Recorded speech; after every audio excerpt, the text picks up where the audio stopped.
cáncer de pulmón, que según la Organización Mundial de la Salud es una de las principales causas de muerte en todo el mundo, y esto incluye más de 2.100.000 decesos durante el 2020, o sea, en un año.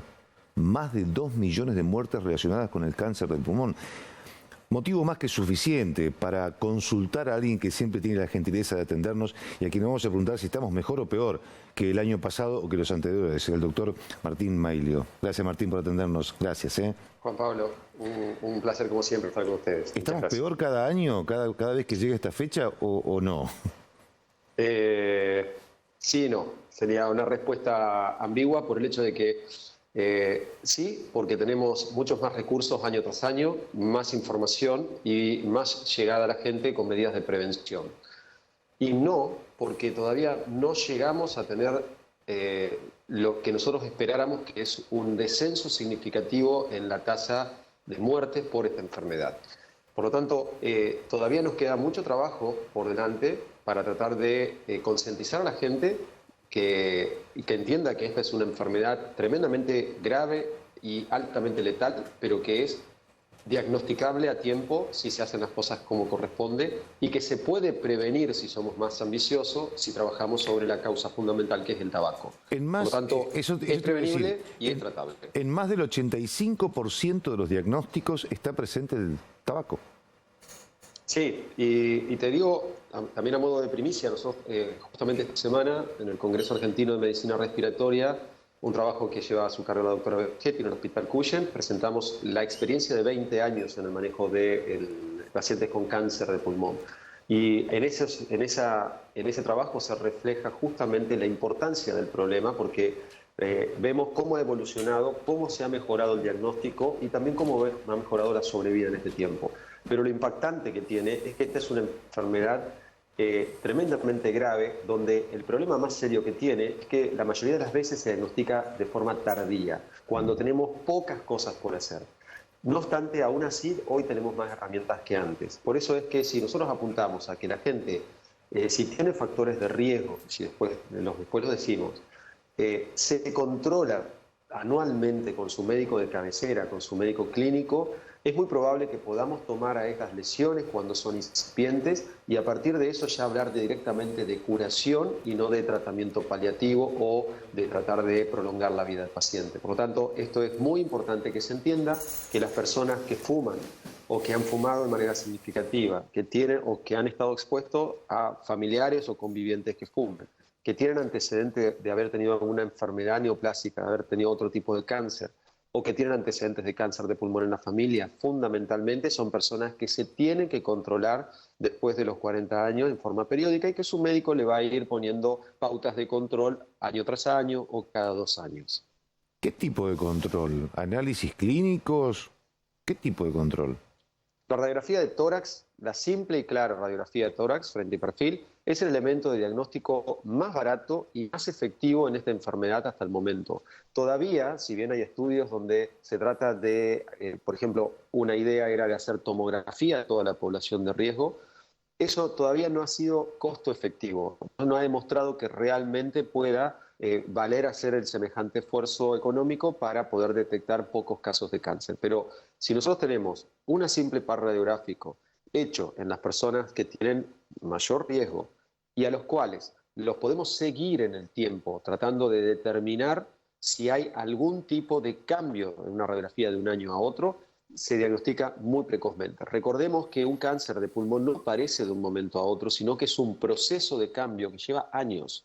Para que nosotros podamos detectar un tumor, para que un tumor en el pulmón llegue a medir 1 centímetro, que se hace claramente visible en una radiografía, tiene que haber transcurrido de 3 a 5 años desde que comenzó la mutación y la alteración en las células. Por lo tanto, ese proceso es lento, salvo casos excepcionales, pero la generalidad es así.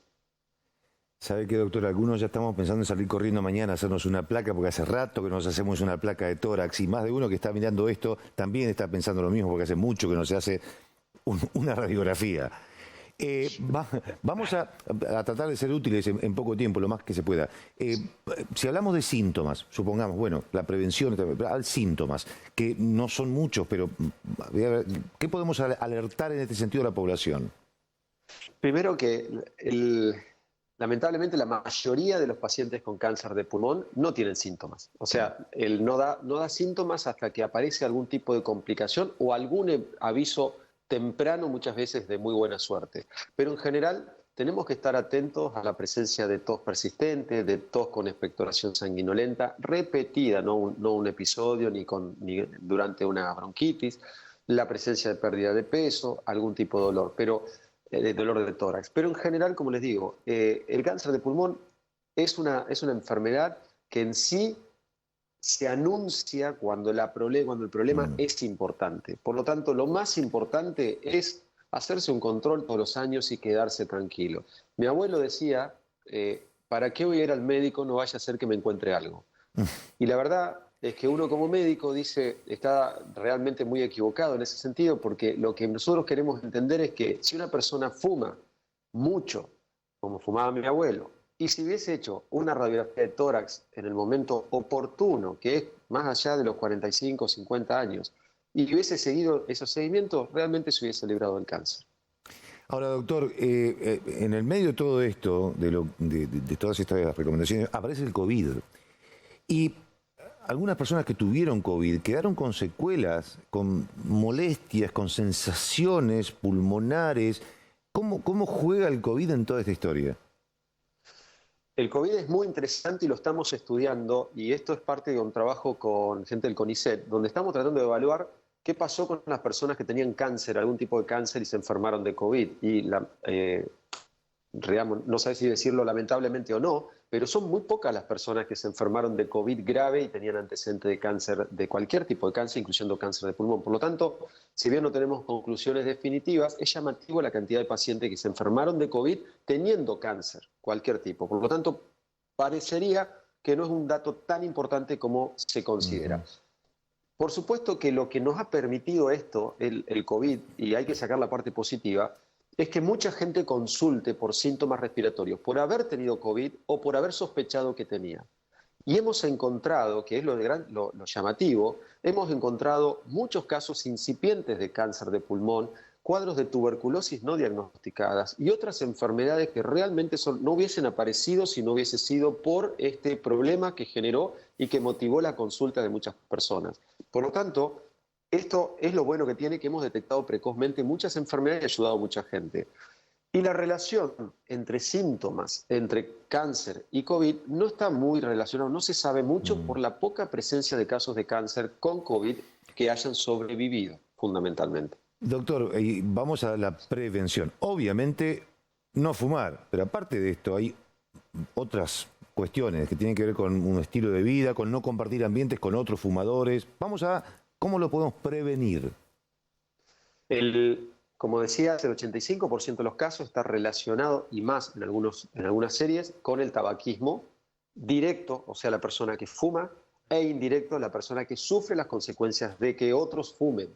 Eso, gracias a la ley, hoy nos ayuda bastante, que desde hace varios años nos protege a los no fumadores. No obstante, en las casas esto sigue pasando. Por lo tanto, la mejor manera de cuidar es tratar de que la persona, nuestros familiares, no se expongan al humo indirecto, al humo pasivo, si yo tomo solamente la precaución de fumar afuera si es que me interesa fumar. Después también tenemos las cuestiones laborales, la exposición laboral. Si bien hay mucho que se dice, no hay tantas sustancias que estén relacionadas con el cáncer de pulmón. El más común es el asbesto, que es un compuesto que se utilizó durante muchos años para controlar la temperatura de motores y de construcción, etcétera, donde hoy todavía tenemos que tener cuidado, por ejemplo, en los derrumbes o en la rotura de casas que tengan esta constitución, porque eso puede producir problemas, y es el problema que tienen en Estados Unidos, en Nueva York, con la caída de las Torres Gemelas, donde hubo mucha exposición y hay gente enferma hoy con cáncer de pulmón por la exposición ambiental. Después tenemos la exposición ambiental per se, la contaminación ambiental, que si bien no es un problema que hoy tratemos seriamente en nuestra zona, es un problema futuro para todos nosotros y eso es algo que hay que tener en cuenta porque está relacionado a la exposición ambiental.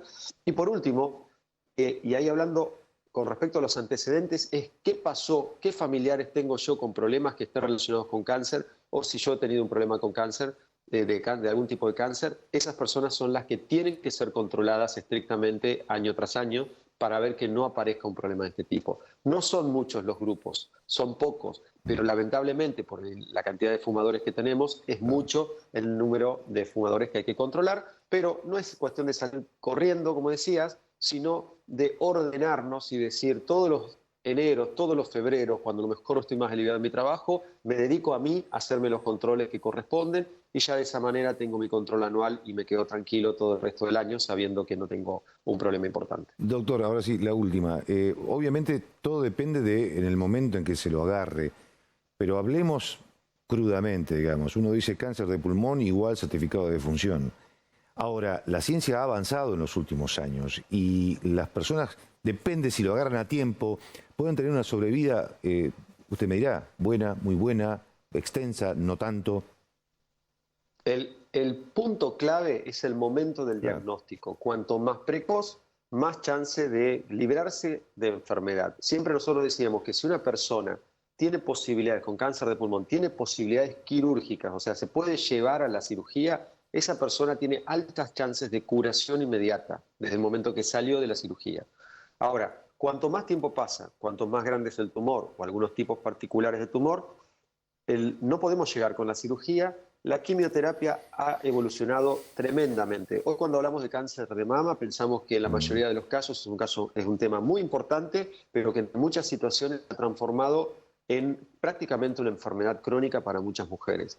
En este camino se está siguiendo con otras enfermedades y el cáncer de pulmón se ha avanzado mucho mejorando la expectativa de vida y en muchos casos curando personas a partir de un tratamiento adecuadamente indicado y seguido en el tiempo. Por lo tanto, las opciones de tratamiento son cada vez más efectivas, si bien sigue siendo una enfermedad grave, y las esperanzas es que poco a poco esto se siga controlando y nos permita poder mejorar la sobrevida, la calidad de vida y, por supuesto, la expectativa de vida en general.